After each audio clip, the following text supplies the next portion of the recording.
What's up, everybody? Welcome to another episode here of Palangi Studio of Rock, only on Radio Wigwam. You can hear our show every Tuesday night, 9 p.m. Eastern Time, 8 UK.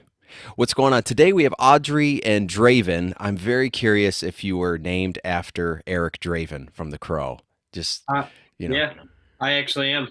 Yes! I knew it. I knew it. They're from the band Bullet to the Heart, new band hitting the scene. Very, I'd say, dark music videos. You got some vampire stuff. Maybe a fan of like Rob Zombie and some of the 90s rock stuff I hear too. Yes, absolutely. So what's going on today with you guys? You guys are based in Chicago right now, right? Yes. Yeah, it's around 11 right now. We're just kind of chilling for the day, so doing some Okay. content. So you guys are an hour before me. Yeah. Yes. Lucky. Lucky. So what was it like growing up in Chicago? I don't know if you were from there originally or that's where the band's from. So my dad like grew up in there, and then when I was like little, we grew up in like the Franklin Park area, which is like the suburb right like before Chicago. I don't really remember much because like the area's gotten so like bad, but I just remember moving a lot as a kid. Yeah. How's Kind of the area you're in now? We're in Glen Ellen right now. It's a pretty like kind of yuppity area where the Yeah. weirdos with all the tattoos and the dark music and stuff. So, but it's a good place to live. It's cheap, so it's not too Yeah. bad. Cool. Yeah, I've heard some bad stories about Chicago. I remember Home Alone 3, I think took place in Chicago or something, that movie. But I don't know much about Chicago. Never seen that movie. Only the first three are any good. I can't believe I was like, his name's Draven. I go, that's the only name I've ever heard derived from a comic. Out of everyone, I go, it must some correlation with the Crow here. Do you like Yeah, the movie? so yeah, I actually love the movie. My it was one of the first action movies I watched as a kid. My parents are very like goth and alternative. Yeah. When I was, I mean, I was still young, but they were like, "Hey, like, here's the movie you were after," and kind of became a whole thing. I even got a tattoo for it, That's cool. so just to kind of pull the name and my like kind of birth identity together. But yeah, it was really the part. I mean, you're obviously familiar with the movie, but the part where he says Eric Draven sends his regards and he blows up the pawn shop. Yeah. That's where my mom, when she was 8 months pregnant, was like, "That's it."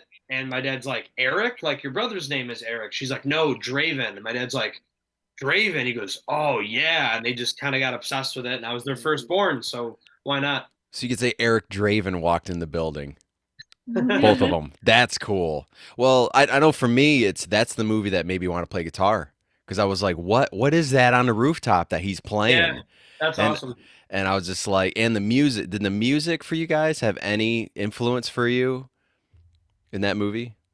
I mean, I would say kind of like it's kind of like a small stepping stone to Yeah. what became our music because like my parents were again like they're very like alternative and kind of gothic. So like that movie as like a staple. I mean, like my mom's like really into The Cure and she Yeah. loved the song that's featured in that movie. So that kind of like started the whole thing of like, hey, like let's get our kids into this, and then it ended up being like Disturbed and grunge music and Slipknot, and you just kind of grow until you kind of get obsessed. Yeah. What about you, Audrey? Yeah, same thing. I mean, growing up, I remember we would like be taken to daycare and my mom would be listening to Linkin Park or Disturbed, No Doubt, Madonna, Green Day. So, and Pearl Jam. Pearl Jam was like the big one. Oh, So really? Okay. I just, I knew. I mean, my mom was 8 months pregnant with me going and seeing Everclear. Yeah. So I Wow. didn't see concerts if I was in the Hopefully womb. not in the pit. I don't know, knowing her, I don't know. She's crazy. That's cool. What made you want to, sing? I always ask that. I from a very young age, there's actually like video. My grandma used to video record, and there's me in like her living room, like singing "Butterfly Kisses" with like a little like hairbrush. Oh, okay. I always knew like I was kind of going to be a singer, and then as I got older, I would just always singing all the time. Singing in the car.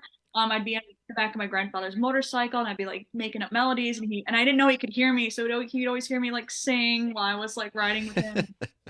And one day I was like really shy, and my mom one day we moved to a new school district, and she came home, and she doesn't remember it, which is that's hilarious. She doesn't remember it, but she came home and was like, "Hey, I signed you up for choir, so you're gonna sing at school." And I was so mad at her. I was like, "I don't want to sing in a choir. I don't want to sing at school." And then that just catapulted me into, well, I don't want to sing in a choir. I want to sing in a rock band. There you go. So Yeah, because it's never fun. I did it for a year because I had to as well. Never yeah. fun. I couldn't read music. I don't know if you could either, but I learned it by ear. I could kind of read music. It's just I couldn't like on the spot do it. If I sat down and like put out the notes, I could do it, but it would take me a while. I couldn't just like sight read. There was Yeah, because no she's way. like, "Hello," and it's all of a sudden it's like 100%. You're like, "What are you doing today?" I Yeah, have for no real. idea. My teacher I remember was really really strict. Yeah, most are. I feel like a lot of them didn't like make it in music, and then when they have to So they're teach it, bad. they're just like mad all the time. Yes, yes. And they make you do it, man. If you miss one note, I'm like, this is just, high school. It's not college here. Yeah, for Yeah, like real. trying to even vibe. even in college, I was like, I took the Berkeley guitar course, and I go, they didn't treat you as bad as my high school teacher did. Yeah, yeah. I'm like, I don't know. So how did the band name come into play here? Yeah, so her and I were in a previous project called Bulletproof. Yeah, it's very generic, I know. I'm so bulletproof. Yeah, Yeah. very very generic. It was a different time. We were young. But she wrote a song which was the title track of the band, also called Bulletproof. Okay. And there's a lyric in there, and it's took a shot. What was the lyric? Took a bullet straight to Took a my bullet heart. straight to my heart, and it ricocheted at you. And Okay. when we found the new band members, we had to do some rebranding, and I kind of liked that phrasing, and we kind of solidified it as bullet to the heart. Okay. What was I don't know how to explain this, but people out there who's maybe non-music, tuning in right now, we all have influences and we all have styles and things, and sometimes it is clear from the beginning, right, what maybe you want your band style to be. And sometimes it isn't. Sometimes you have to kind of find it. Was that the Yeah. case with you guys? Yeah, we're like really big into like evolution, like in music. We started out with our debut record, and it's very linear, it's very grungy, it's a little more generic. But we were young. I mean, her and I wrote that music, what was it, like 9 years ago? Like yeah, like It about was nine like years 9 or ago. 10 years ago, and we just made the guys record that old stuff And just to right, like yeah. solidify a name, get Yeah. a spot, start playing shows. And really, I don't think we solidified our sound until Transcendence, which was the last record. Yeah. Mhm. Yeah, I noticed too you guys redid a song off of that on this new EP. Um, which one? I think I'd have to check. I swear there's one. I go, it's the same song on both of them. I don't know. I might be wrong. Yeah, not on the new EP. Maybe Maybe it was the old one, right? yeah, I know Locked Inside, there's like a part 2, but it's like more metal, I guess, but I don't know. Oh, okay. I thought I did. I thought I seen maybe it was something else. I thought I seen the same name for the same song. Maybe it was very close to it, but I was like, I think you have two different versions of some songs out there too. If you know where to look, yes, but Okay, that maybe that's why. That's what I yeah, meant. not Okay, not advertised publicly. okay, There's okay. actually a different version of the album Trials and Tribulation. There's an EP version of all those songs. Oh, okay. Maybe that's what I found somewhere and digged up. Yeah, that we've tried to erase because some of them were like they're missing a chorus. They were like lower quality. Yeah, And, we I got could one. hear the production difference too between like, okay, here's maybe this stuff, and then here's what you want to hit more of like the radio type stuff. Yeah, absolutely. And again, you have to like find that. I mean, it took us a long time to figure stuff out, and like get connections and record professionally and kind of earn your keep. Yep. And like with the new EP, which is out now, Death Oddities and Romance, we recorded at Rephrase Studios in Ohio with Justin Oftencamp from Miss May I. Okay. How did So, you approach that recording differently from the other stuff you've done? Did so or yeah, the we put a lot. We basically did like the I don't know what the word is, but we basically locked ourselves. I have a kitty here. Um, jumping around. Yeah, she doesn't want to leave. We basically Brian and I are the main like songwriters when it comes to like the instruments. Hmm. Him and I basically like locked ourselves in a room for like a week and just kind of like came up with everything. And him and I just wrote music, we ate out food, and then we watched anime. That was all. And it's like we just wrote a bunch of riffs. Yeah. And the hard part about being the non-vocalists is we write these riffs and then we have to send them to her. And she could, again, we could put hours into a song, workshop it for days, and she goes, "I don't like it." And you're like, "Okay, I guess write another Yeah. one."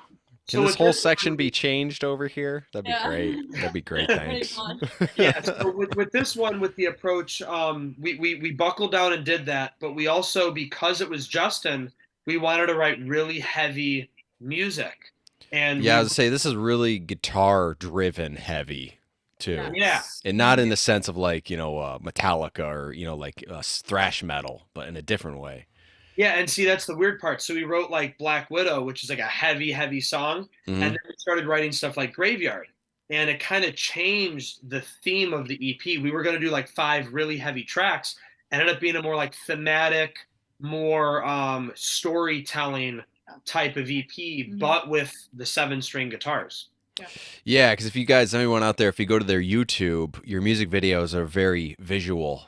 I come from a film type background, and I'm always looking at that kind of stuff at bands. And some bands just do the performance videos, and they do this the story with it, and that's what I always liked.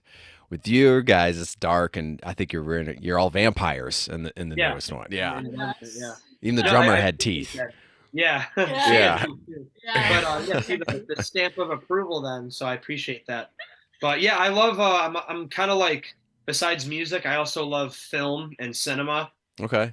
A lot of that inspiration, we'll write a story or a concept based on her lyrics. Yeah. And I love making movies, I Yeah. mean, me and my guy Akash, the one that does all the music videos, him and I do side stuff on his Instagram page. We make like fake movie trailers Okay. and like short films and stuff. Yeah. So Ashan Film, I think, is the Instagram if you want to watch that. You ever did a fan film? What's up? You ever did a fan film? Not like full length, but I mean maybe one day.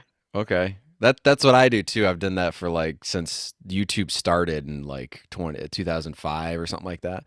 It's awesome. Michael Myers and Jason, and you're inspired, you know what I mean, to do things. And then Yeah. like you said, the film stuff correlates, like how do you make that sense with your music? And it's really the same thing. You got to be able to act, you got to be able to have like a certain vision, you know what I mean? And goes hand in hand, I think. Yeah, I know. I totally agree. And we love doing it too. I feel like it's a way to showcase the art and be like, hey, this is kind of what this means to us. Yeah. And then you hear from the fans like, oh, like maybe Decay's about a breakup or a mental illness or something, but it's like to us it means what the video is showing. Yeah, yep. And to the viewer, it could be something else based off the song. And then they watch the music video and they might change their mind and be like, okay, yeah, I get it better. Or Yeah. oh, I thought it was about this. I don't know. Yeah, but I also like just having fun with it. I mean, I love art. I love creating. I like, just kind of having like an outlet. So like Revenant, like we thought of like old Lost Boys, Interview the Vampire. Yeah. Crossover, and it's like you tell the story of like this, young vampire that gets in the new clan, and it's just kind of like a little thing, but also like you're still playing music, you're still playing drums. Yep. Still hard rock. Yeah, exactly. Are you planning another music video? We actually are. Yeah, it's for the third track on the new EP, Graveyard Lovers. It's going to be a zombie wedding. Okay. So there's another EP and another music video. I like that idea, zombie wedding. I don't think I've ever seen that. I think maybe once somewhere there was like a zombie bride. But this is gonna be like zombies everywhere, like a bunch of zombies. Like it's all zombies. Yeah. It's based off of Tim Burton's A Corpse Bride. Okay. So it's like there's a zombie bride, but there's like a human groom, and like their families come together. Yeah. And it's like really hodgepodge. It looks weird because a bunch of zombies, a bunch of humans, but Yeah. then they come together and they have fun and like celebrate the love. Would Beetlejuice be any influence to you guys? Maybe like makeup wise. Yeah. Yeah, yeah. It just popped in my head, and I could picture that right now. Yeah, it's definitely got that old Universal feel. Yeah. And Yes, we yeah, that'd be already cool. got a first draft version of the music video. We just don't know when to release it. Yeah. It's definitely got like a Wednesday vibe, like the new Netflix Is it show. black and white too? No, it's not black and white, but it's got these really wide, like there's like a dancing scene and there's like a really wide angle that like moves around Audrey. And Okay.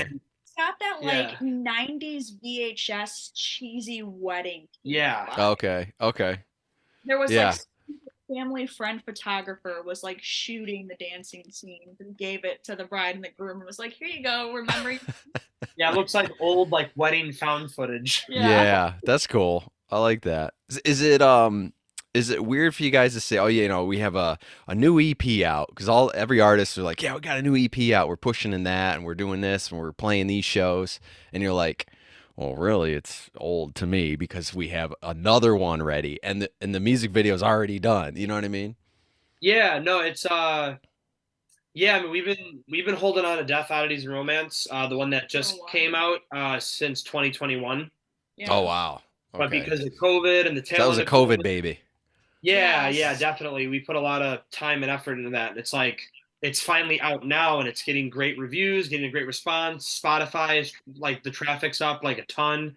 Revenant brand new videos almost at 100K. So it's like it's doing really well. And I'm glad we waited because 2021 was just not the vibe. 2022 is kind of a crap year for us. I'm not sure if I'm allowed to swear or not, Yeah. but it was kind of That's okay. well, I want to swear. I used another word, but it's kind of a BS year basically. So we decided to hold on till 2023 and really get behind marketing and really try to push it better. Yeah, you guys are with Pavement Music now? Yeah, we have a partnership program with them. Okay. What made you take that leap to something like that rather than kind of keep going on your own? I think everybody needs a little help. I feel like personally, so when we released Transcendence, I did a lot of the Google ad marketing, hitting up the radio stations, hitting up podcasts, and etc. And mentally, I was just like not there. I was so exhausted by the end of it. Yeah. Plus, you got to write and record and play out and all this other stuff. Yeah, and we were booking our own shows, trying to book our own tours, and I was so mentally fried. I was like, I need some help, and I felt like my resources were also exhausted, like all the Yeah. way possible. And I was like, I feel like we need a little bit of a boost, someone that could help us, someone that could help manage and tell us to go this direction and go that direction. Maybe look into things that way and get a different perception on Yeah. how to do this. Shout out to Barbara for hooking up this interview. She's been throwing me some artists. She's been great. She's a really good PR person. She's like, I'm always Yeah, busy. I'm always very busy. way better organized than I was. Yeah, I she's get like a sweet. little Google sheet, like I need structure, man. I was like, man, you do a good job. But hey, Audrey, so I have a couple vocal questions because I like to talk about gear and warm ups and techniques and stuff. Do you have any warm ups like, let's say if you're getting ready for a gig versus the studio, because it's two different things. So for me, I have this app on my phone. It's called, let me look, it's called Singer Studio. Okay.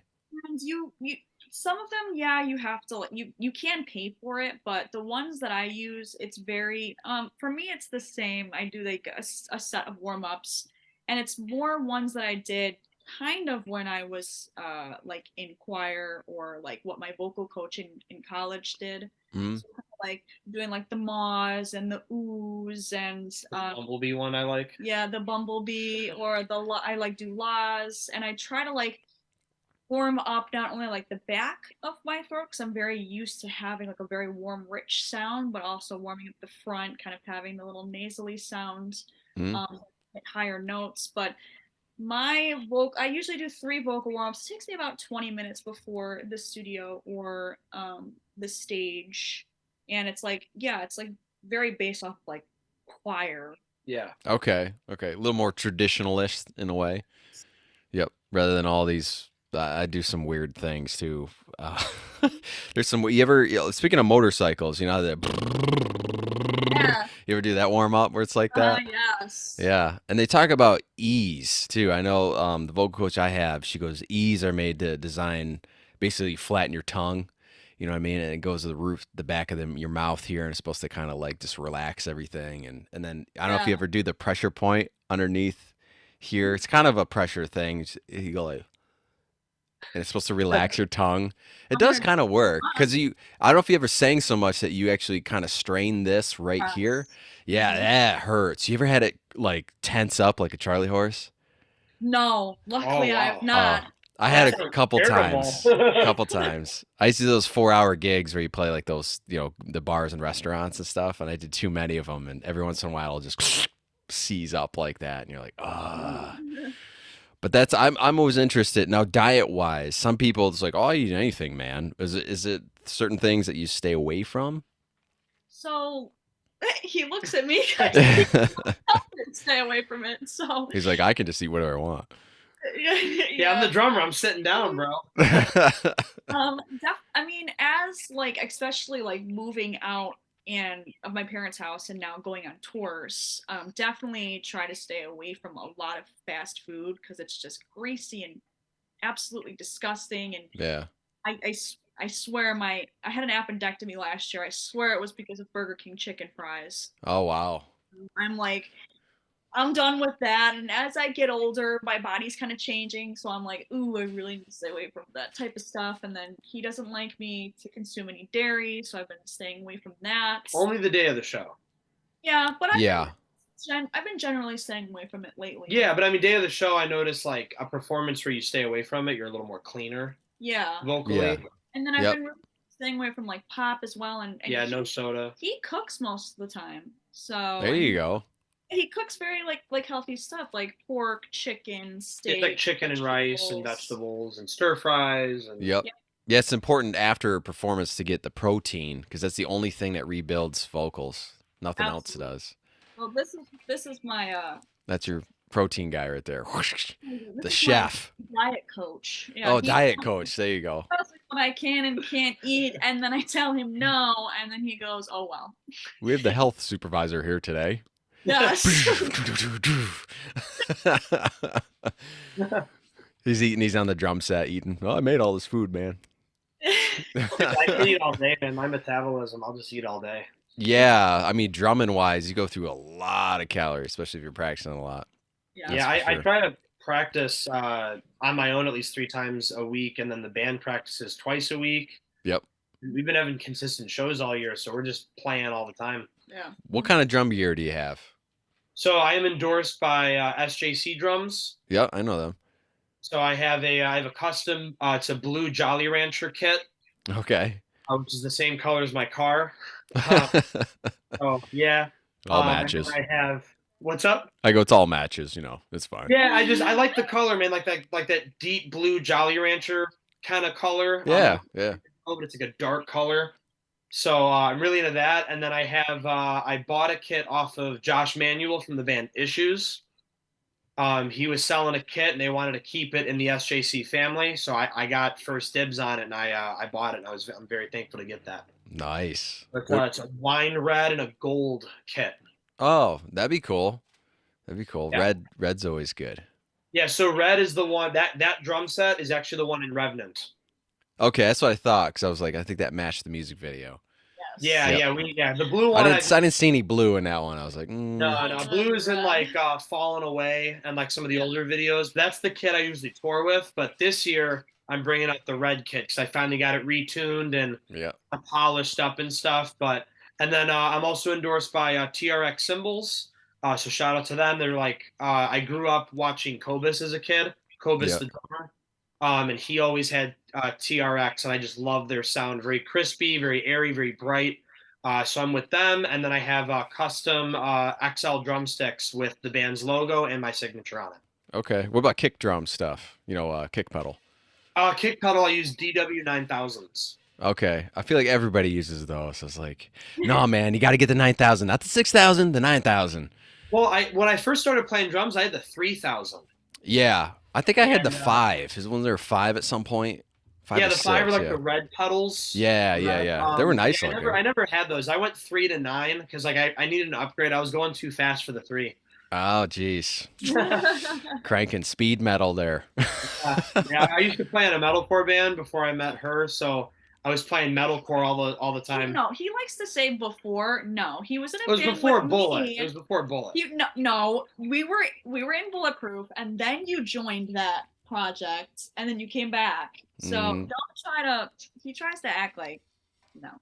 I was. Cool. I didn't want to say I left. I was here first, and then it was that band, and then he came calling back to me. That's cool. Do you have a specific vocal mic you like to use, like live? Yeah, I have a. It was given to me by our sound guy. What is? I think it's a Shure 87A. It's a wireless microphone. Yeah. Okay.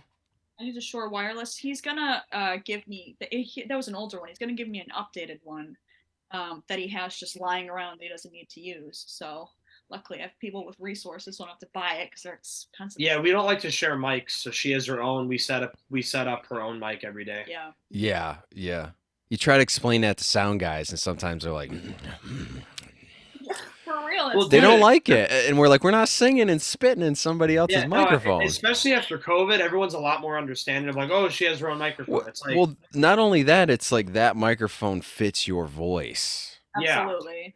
Yeah, and the other thing is, we play a lot of different venues, and we play with a lot of like male-fronted bands. She doesn't want to be sharing a mic with these big bearded guys that are spitting and screaming in a microphone. Exactly. And it You might know? not fit your vocal range. It's like the Newmans. They actually made one for female vocalists, and it's like you'd probably use that one versus maybe the bass one, you know? Yeah, no, Yeah, exactly. absolutely. Well, and it's like, and a lot of times I love like sound guys will like take my microphone and check it, and then they'll like look at me weird, and I'm like, hey, do you have like Lysol or something? Because you just put your mouth on that. That's gross. And they're like, Yeah, or they put their hand right on top of this part. yeah, and it's like, no, please.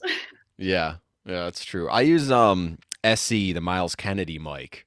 Oh, okay. SE is pretty good, but Miles Kennedy, I like the look of it. It's a little different, but it's rugged too, and it's a little more studio kind of sound driven. I use it for my movies. Actually, good tip for you, like that mic is really good for audio for like short films and stuff.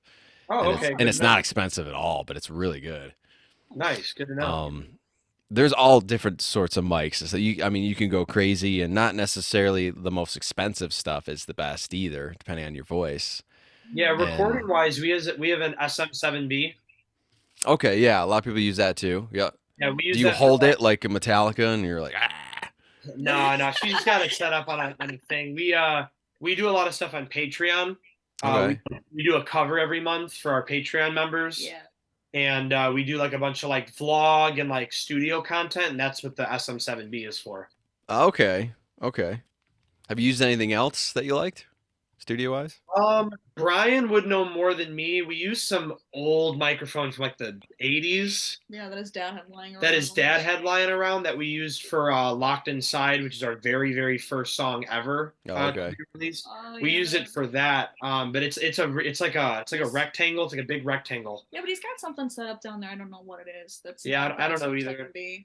Yeah, we have another one that we use for like gaming and stuff. Might be a big old ribbon microphone if it's rectangle, maybe. Maybe. Yeah, I don't know. I'm really bad with that kind of stuff. That's definitely more of like a Brian domain. Brian's the tech guy, so anything Yeah. that's Brian's domain. I was gonna bring up guitar questions and tunings and stuff, but that makes sense if you have 7 strings, so I know where you come from there. So it's like B and C and maybe A that you guys play in. Yeah, A sharp, B, standard, D, C sharp, drop C, D. drop D a lot. So everything. Yeah, I guess so. We have a little bit. How many guitars does he own? 20? I'm going through it. Is that a problem switching on stage? Like, does he switch guitars, or like I have a pedal you can play in any tuning from Digitech? So we actually have Helix, the Line 6 Helix, Okay. and Kemper machines. So you can just click a button. The only time you have to ever switch on stage is when you're going from a 6-string to a 7-string. Okay. Yeah, so each guy brings 2 guitars and then 1 backup. Okay. Yeah, 7-string. It's interesting. Definitely heavy kind of style stuff too. Yeah, that's like your Black Widow, your Revenant. Yep. And that single note, like during the verse or kind of the pre-chorus part going to the chorus, there's this like guitar line that you guys have, and it's kind of played open, and I could tell that was like either really low guitar or 7-string. I like that style. It's like no, and the way you play it, and it's I don't know, it makes a sound. It makes a part cooler sometimes too, rather than like chugs. Yeah, and I that's feel like why all it's these bands chugs, and I'm like, we need yeah, some open guitar parts. a lot of the riffs actually started with like just chugs, and then we made it more groove oriented, a little more thrashy, but then put our style on it. Yeah. How do you view it from a drummer standpoint of like, is there certain things like you maybe never play because it's not really in the band style, or would you try No, something?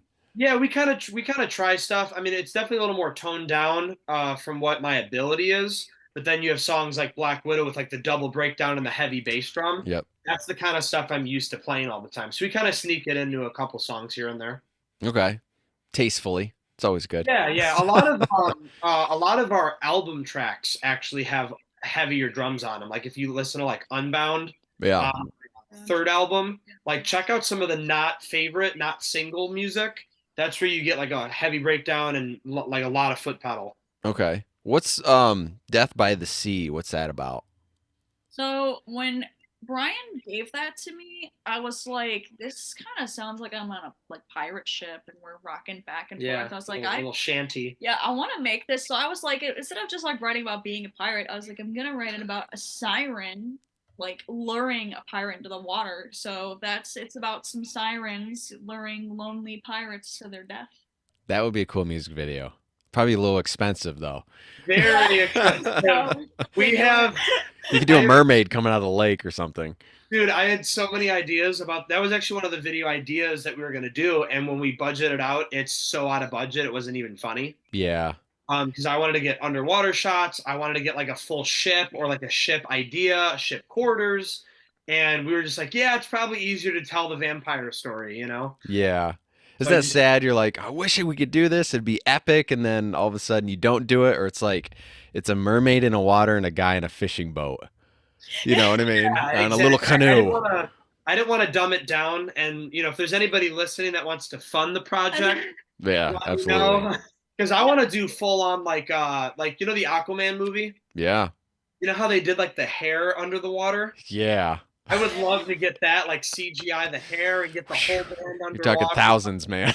That's what I'm saying. Tens of thousands, man. That's I mean, expensive. there was also like I know there was a talk at some point because like our buddy Akash has a green screen, so I was thinking maybe like more visuals of a siren, so maybe just getting me like dressed up as a siren, it looks like I'm in the water, or just like different visuals of it, so it doesn't necessarily have to be this big grandiose thing, but you could still get it across. So we are in talks about doing that. Yeah, you could do close-ups in a ship type background if they're in a ship Yeah. underneath it or even on top and just makeshift it look like you're on a ship but you're really not. Basically just build like the railings that the ships have and then just Yeah. do like a 4-foot fake mast or something in the background that looks like it and have some material draped down so it looks like a flag.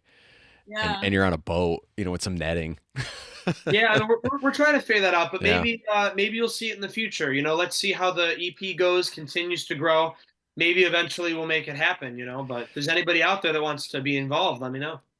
Yeah, talking about funding, you can go to their website, right? Because they have mugs, T-shirts, flasks, and Yeah. signed EPs. Are they CDs then? The signed EPs?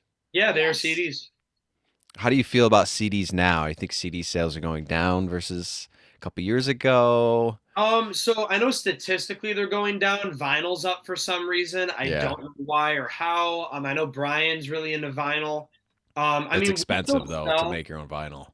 Oh, it's ridiculous. I've looked into it tons of times, and the lowest quote I can get is like 100 for like $1,200. Yeah. Yep. I'm It'd be like yeah, $70 an album Yeah. or something. yeah, and that's the thing. exactly. I could only maybe sell maybe like 30 or 40 Yeah. based on our fan base. Like, I don't know anybody else that would buy them, so like that's kind of a waste to have 100 sitting around. But I know we still sell a decent amount of CDs at shows. I think people at shows like them as like it's a physical thing from the band that I'm gonna collect. If you don't want maybe a T-shirt or don't have a budget for a T-shirt, Yeah. I feel like that's where most of the CD sales go. Because like a lot of people will be like, "Oh, I love it on Spotify, but I want a signed like Yeah, physical it's more like I'll buy it for the autograph and then put it up on my Yeah. wall and that kind of stuff. I buy it for a hard copy because out there, Spotify, even when you download something from Apple Music and stuff, it is not the same quality as a CD quality. So if you Absolutely. buy the band's CD, support that, then take it and just throw it in your computer and rip it off. You know what I mean? And then you have your MP3 file, or you can actually listen to the WAV file too off of We iTunes. do waves on there. Yeah, so it's Whatever the highest bit rate way is. better quality. There is one website. I actually don't know how to get music on there that actually they sell wave files instead of I know MP3s. Deezer does. Okay. You have to pay for like the premium, like the high end premium, and the artist could actually upload like hi-fi, high quality files, and then you can Okay. get those direct. But it's more expensive, and it's expensive for the artist to provide that too. It's fun. I get a kick out of now. Finally, I seen a thing where they're like, you can finally upload 24-bit files at 41, 44.1. And I'm like, they're just finally catching on to this stuff. And the internet, there's supposedly going to be 10G coming out here. Come on now.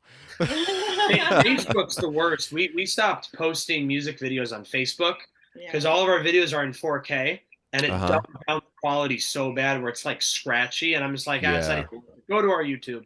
Yeah, that's true. Yep. I guess it doesn't hurt because you want people to see it, but I understand if the quality's not there, it's like, well, it doesn't look like this. It's supposed to look like this. Yeah, well, we had That's people on crazy. some of the older songs that were like, "Oh, dude, this quality sucks." And I'm like, "Well, it sucks because it's on Facebook. Like, Yeah. go on YouTube; it's a way higher quality, and the visuals are higher quality. Or buy the CD. Like the audio is not terrible. It's Facebook just dumbs stuff down, man. Yeah. Yeah. Yep. It's like these Zoom meetings we're doing right now. There's a little digital distortion thing going on. Yeah, Yeah. It's funny. You think like all that stuff would be a little bit more, I don't know, advanced, but you would think so. That's why I love some of these movies. You get like these action movies where the guy's like, "Oh, I'm gonna hack this device in 2 seconds," and I'm like, "Bro, I can't turn my phone on in 2 seconds." Like, no. No way. You can't even turn on a computer in that fast, No, exactly. Maybe 30 seconds or something. yeah, it's Oh, lame. it's crazy. I don't think I've talked about influences. We have a little bit, but specifically like Audrey, like who do you like to draw from? Definitely like my first influences Eddie Vedder from Pearl Jam, Chris Cornell, David Draymond, The Chester. vibrato guys. Yes, absolutely. And like I've taken influences from Avenged Sevenfold, Like Evanescence. Evanescence, Yeah, Fly. I hear that. Yep. So You ever met Lacey? Got to open up for Lacey or anything? No, not yet. She's I cool. have. She's Come cool. back. She's tiny. She's very tiny. I'm like 6'1" is something. I'm standing next to her. I'm like, oh, geez. She's tiny. She's very good though. We did a show with her and they were on tour. Sometimes this happens, right?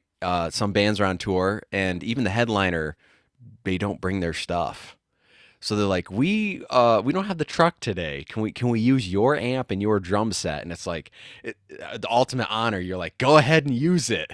Yeah. You know what I mean? You never say no to that. But she's really cool. That happened once. But yeah, she's really good. I can hear Evanescence and some of the other. What about Rob Zombie? Any of that kind of like Power Man, Drowning Pool? Yeah, a lot of Drowning Pool. I know like in like the drum and bass area, a little bit of Rob Zombie because our one photographer always hears Rob Zombie. I'm not sure where it comes from, I but did too. it's definitely like when you're writing a riff, Brian writes like heavy, but it's not like traditional metalcore heavy. It's like Rob Zombie heavy, like industrial. Yes. Yeah, it's like a subconscious thing. We've never done it consciously, but we do get that quite a bit. It's in his playing, I think. I hear it. Yeah, Yeah. it could be. It could be. That's what I first said. I go, there's a Rob Zombie vibe to them. But then I listened again. I go, it's not. It actually doesn't sound anything like Rob Zombie. Yeah. Yeah. But it's the playing. It's there. You could tell. Yeah, we've gotten that quite a bit. We've never done it on purpose, Yeah. but it's definitely like wiggled in there somewhere. So what shows coming up? What do you got coming up from the summer here as far as tours? We a new EP that's already finished, and then you guys have and once again a new music video too someday coming out. Yeah, so we're doing June 8th. So that's in 7 days. We're playing with Texas Hippie Coalition at the Forge, a little hometown show. Mhm. We're doing 2 tour dates with Gemini Syndrome in July. And Okay. then the rest of July, we're on tour with Texas Hippie Coalition. Nice. Where are you going for that? So it's all East Coast. So it's New York, New Jersey, the Carolinas, Okay. Virginia, and then I think there's like some Midwest dates. There's a Michigan date. Like it's kind of all over the place. And then end of summer, we are supporting Yngwie Malmsteen with Glenn Hughes. We're doing five big theaters. Are you coming to Hudson Falls, New York with that? No, Ah, that's right down the road for me. That would have been awesome. no, and yeah, we're doing the South with him: Louisiana, Texas, and Phoenix. Oh, okay. Shoot. Because I was like, I could get right in with the radio stuff. We could do a picture or whatever and a little thing live. So with Texas Hippie, though, we're going to be in New York for like 2 or 3 days. Okay. I'll have to check those dates. I'm in upstate New York, which is way different than the city. Everybody out there. Where are you? Oh man, I don't even know. It's Albany. I'm kind of near. Oh, it is Albany. Is it Empire Live? Yeah, Empire Live, yeah. Okay. Okay. Yeah, I know where that is. I know Ted, the promoter, quite a bit. Yeah. Yeah, 7/20, so July 20th. Okay. I'll have to look at the date. You're there for one day and then a couple other in New York? No, So there's that's two New York. There's Syracuse and then there's Albany. Oh, okay. Yeah, that makes sense. Yeah, Nice. we're playing the song and dance club. I've never heard of that. Syracuse? Okay. Yes, it's Yeah. Syracuse. I guess it's new. The website looks brand new. And Oh, then okay. it's Empire Live on 7/20. Okay. I'll have to check out the Empire Live. Everyone, they used to be Upstate Concert Hall, which was in the Clifton Park, and it was a thing every band would go through. Everyone from we had Megadeth play there one time, Oh wow. to Buck Cherry to whoever, and Alter Bridge played there before. They were big, but sometimes bands just play a small gig like that are huge or whatever. And Yeah, that's kind of the tour life. I mean, when we first started touring professionally in 2019, we were on a tour coast to coast. It was 33 days. You were playing a dive bar and then a theater, and then it was like two dive bars and then a warehouse. And we were like, this is so confusing. Like the vibes make no sense. yeah, you're like, I am playing a theater show right now. No, I'm only in the small club. And Yeah. I mean, it shouldn't feel different, but it does. You know No, what I it mean? totally does. We played like Outland Ballroom in Missouri, and then like the next show was like at like an acoustic bar. Yeah, Cafe Acoustic. Oh, wow. And then we Yeah. played Whiskey A Go Go, and then you played Herman's Hideaway in Colorado, and you're like, these vibes are weird, man. Yeah. Yeah. So, What's it like touring for you guys? Do you have like a process and be like, how do you do it? How do you tour? so it's been different every time. Yeah. Yeah, we used to cram into a Chevy Tahoe. Chevy Tahoe. Yeah, that Not was even a van. no, Even that a fan. yeah, we have a van now. We have a Sprinter van now. Cool. We have full beds and stuff. So this time around, I hope it's going to be way better. Yeah. But we've done the Chevy, thing. We've done the like renting thing, and when you rent a van, it's way more expensive. So you're actually like not profiting from the road. Yeah. Do you tow your stuff in a trailer too, or? So we don't anymore, but we We used to. used It was a pain in the ass. Yeah. Okay. Yeah, we don't want to do that anymore. So we got the van. We're all digital now and gear, like the Helix and stuff, the Kemper machines. Oh, okay. So So you just you have your really- drum set. Yeah, so Yeah, it's a drum set. basically. It's a big rack, a little rack for the microphone, and then you have all merch bins, and the merch bins are very condensed, and we just have like 1,000 T-shirts in like 5 giant merch bins. Okay. So, and then everybody gets a row, and then Brian and I are up front, pilot and co-pilot, and him and I do all the driving, and that's what we're There you doing go. now. It's a lot better. Guitars can take up a lot of room too, depending on the cases. Yeah, I mean, really, the bass takes up more space, but he has like the flight case, so Oh, you can okay. just stack everything in the back under the seats, and it's real chill. That's cool. Yeah, So you got all ironed out, ready to go. yeah, I'm really good at Tetris. So you just kind of Tetris the back, throw a thing over it, and you're like, okay, we're gonna just drive. That's right. It is because you're like, if I don't load this in this way, we actually can't go to the next stop. You know what I mean? Because it Exactly, doesn't yeah. fit. Yeah, usually at the end of a show, I help everybody like take stuff out, and then I'll sit in the van. I'll be like, hand me that, hand me that, hand me that. I'm kind of packing it the way yep. I do, and everything should fit right snug in the back of the van. Yeah. You got the piece. Some of the fans even offer to help sometimes, and you're Oh like, yeah, we get a lot. we'd of love that. for you to load it in, but I have to do it this way, or else it doesn't work. Yeah, so funny story with that. I'm going to trail off a little bit here. We just did a headline acoustic show out in Rolling Meadows, out in Illinois, and all of the bandmates except Brian got super drunk. So when we had to headline our headline rigs, which is even more stuff to bigger banner, more Wow. stuff, props, stage props. Yeah. We didn't know how we got home that night, and I guess like my photographer who was drunk and his daughter loaded the van with Brian, and the next day it was just a mess. Everything was over. We stole stuff from the venue on accident. Yeah. Wow. We get a call. We're like, hey, we have your light equipment. We have your, we stole a chair and a table. Like, we were like, yeah, but we'll come back. But we didn't know about it. We got so drunk. Yeah, Brian was so mad. He was like, well, I had to babysit you guys, and I had to pack the van. It was hard. I was like, How do you? Who would take a table? Someone thought it was. I don't know. It was just weird. We took a table and a bunch of like little lights that were on. I don't know. It was weird, but yeah, it was a headline show, and it was the release of Death Oddities and Romance. So we were like, we're just gonna celebrate. And we got a little toasty. yeah. It happens. You know what I mean? Like you said, there's a lot more stuff too. It goes in a headlining show, and I feel like there's maybe less pressure when you're opening for a band because we got our gear, we have to play, do this and this, but that's what we focus on. The headlining show is a lot more involved.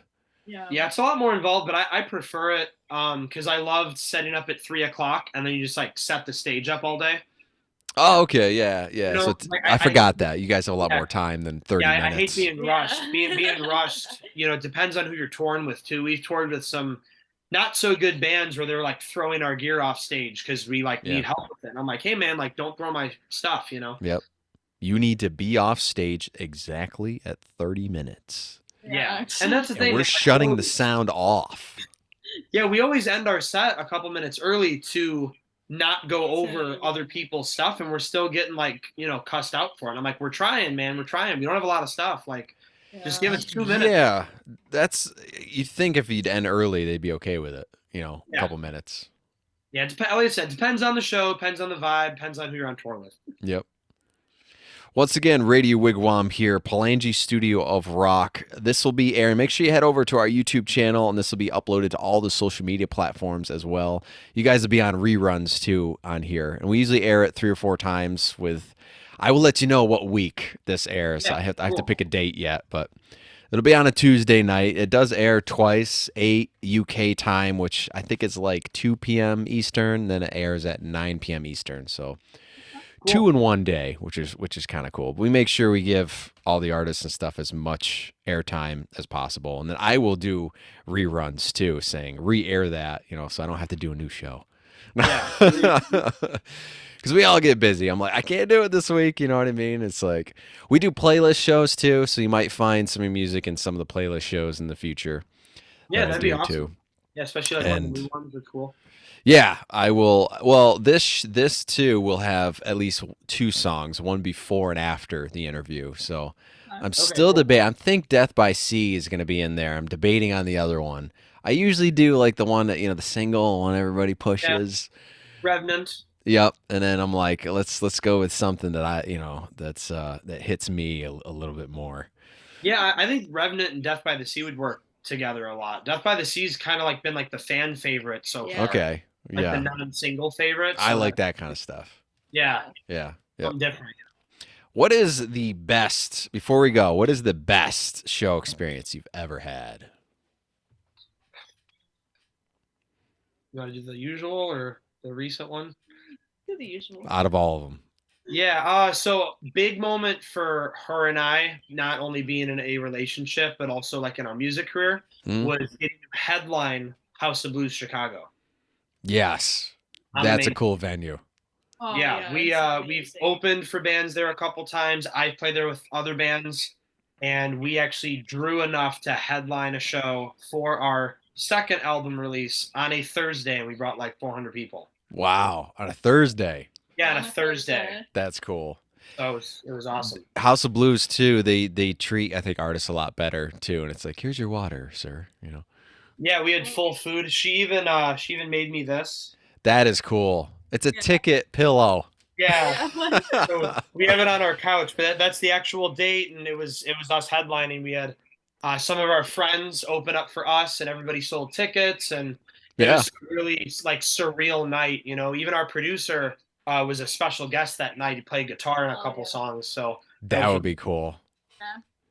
The special guest Radio Wigwam DJ here. Hey, there you go. Maybe in New York, man. Yeah, man. I'll bring my guitar. I'll bring some Dude, do that. bongos. I always say I play mean shaker too. I just bring the shaker. You know what I mean? Yeah, let's go. I play. It's funny because I play all. You can't see it now. I play all the instruments. I have an Alesis Strike Pro drum set. Nice. For electric stuff, which is cool. But I'm a huge, obviously, guitar guy. But I always like to talk gear and stuff on the show because a lot of radio shows they don't mention the gear or they don't really get into it with specifics, and I kind of like that. And I think normal people out there listening, you probably like, yeah, it's it's an insight into the way they think. You know what I mean? Oh yeah, and everything's like planned. I mean, we've gone through so much gear, and we all started out with like the practice amps and the, kind of, more weaker equipment, I The guess. crates. You ever had a little crate amp? Oh yeah. Oh yeah. Yes. Brian's got a little lunchbox too, a little lunchbox amp. Yep. We built up. Now we have a full rack system and in-ears, and I have a full drum kit, double bass, but I bring the tour size kit out a lot. So depends on the show and the vibe. There you go. Well, before we go, anything that you'd like to give advice here to the viewers, or maybe just other artists on the road out there that are doing kind of the same thing that you guys are? I guess always remember that you're not alone.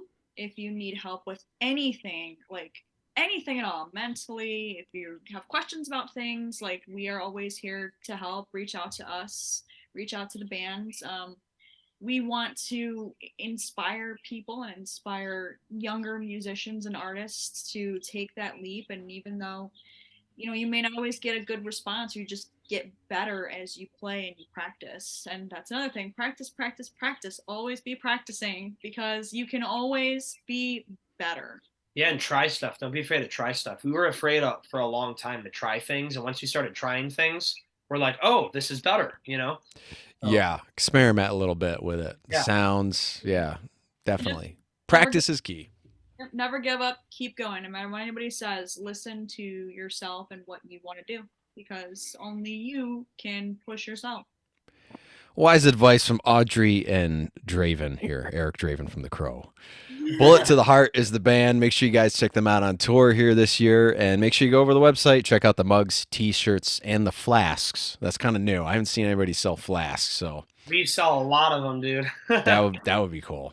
Yeah. And some signed EPs. Get that signature, folks. As I say, don't just stream the music, but download it. I'll see you guys soon. See you guys. Peace out. Thank you.